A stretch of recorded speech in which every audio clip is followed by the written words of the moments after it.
హైదరాబాద్ ఈ పేరు వింటేనే ఫస్ట్ గుర్తొచ్చేది బిర్యానీ.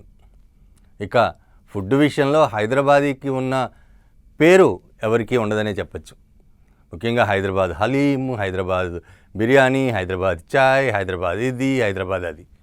బట్ ఫుడ్ సేఫ్టీ విషయంలో మాత్రం హైదరాబాదు లాస్ట్ అట.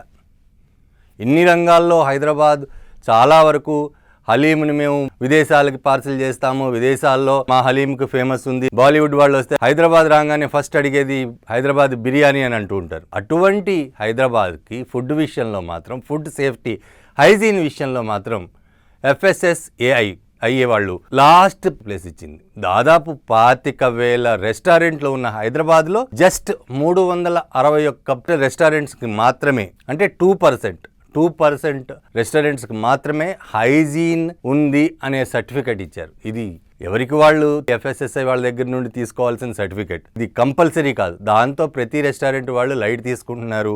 హైజీన్ ఉందా లేదా అనేది తర్వాత విషయం. మనం వెళ్ళే హోటల్లో ఆరోగ్యంగా ఉంటుందా లేదా అనేది మనం తిన్న ఫుడ్ తర్వాత విషయం. కానీ FSSAI ప్రకారం మాత్రం హైదరాబాద్లో ఉన్న రెస్టారెంట్స్లో 2% మాత్రమే హైజీన్ సర్టిఫికెట్స్ ఇచ్చారు. ఫస్ట్ ప్లేస్లో ఢిల్లీ ఉంది, సెకండ్ ప్లేస్లో బెంగళూరు ఉంది. కనీసం చిన్నవి చండీగఢ్ ఇటువంటి ప్రాంతాల్లో కూడా వాళ్ళందరూ కూడా సర్టిఫికెట్స్ తీసుకుంటున్నారు. బట్ హైదరాబాద్ మాత్రం లీస్ట్ ప్లేస్, ఉన్న రాష్ట్రాలన్నిట్లలో కంటే లాస్ట్ ప్లేస్లో ఉంది.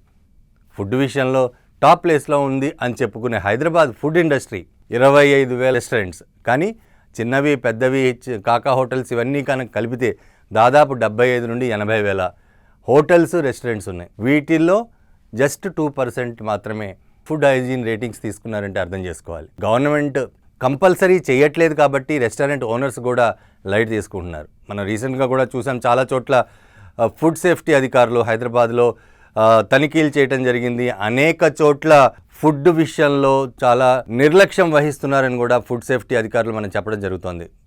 దాంట్లో పాచిపోయిన ఫుడ్ కానీ లేకపోతే ఆ డేట్ అయిపోయిన వస్తువులు కానీ వాడుతున్నారని పెద్ద హోటల్స్, పెద్ద రెస్టారెంట్స్లో కూడా ఇటువంటివి జరుగుతున్నాయి. చివరికి నీట్నెస్ లేక బొద్దింకలు, ఎలకలు తిరుగుతున్నాయని కూడా చాలా హోటల్స్ని క్లోజ్ చేయడం కూడా జరిగింది. మళ్ళీ ఇటువంటివి జరగకుండా చూసుకోవాలని కొంతమందికి వార్నింగ్ ఇచ్చారు. ఇటువంటి పరిస్థితులు ఉండగా ఇప్పటికైనా గవర్నమెంట్ కంపల్సరీ చేయాలి, ఫుడ్ హైజీన్ రేటింగ్స్కి తీసుకోవాలని చెప్పి రూల్ తీసుకొస్తే బాగుంటుంది. అలాగే Hyderabad restaurant owners, hotel owners కూడా మాకు అవసరం లేదు అనే ఆలోచన కాకుండా ఫుడ్ హైజీన్ రేటింగ్స్ తీసుకుని ప్రజల ప్రాణాలు రక్షించాలి. వీకెండ్స్లో పిల్లలతో పాటు వస్తూ ఉంటారు, వేరే పార్టీలు జరుగుతూ ఉంటే వాళ్ళందరి ఆరోగ్యం మీ మీద ఆధారపడి ఉంటుంది, మీరు ఇచ్చే ఫుడ్ మీద ఆధారపడి ఉంటుంది. కాబట్టి తప్పకుండా రేటింగ్స్ ఏదైతే ఉన్నాయో వాటికి అప్లై చేయాలని కోరుకుంటున్నాం.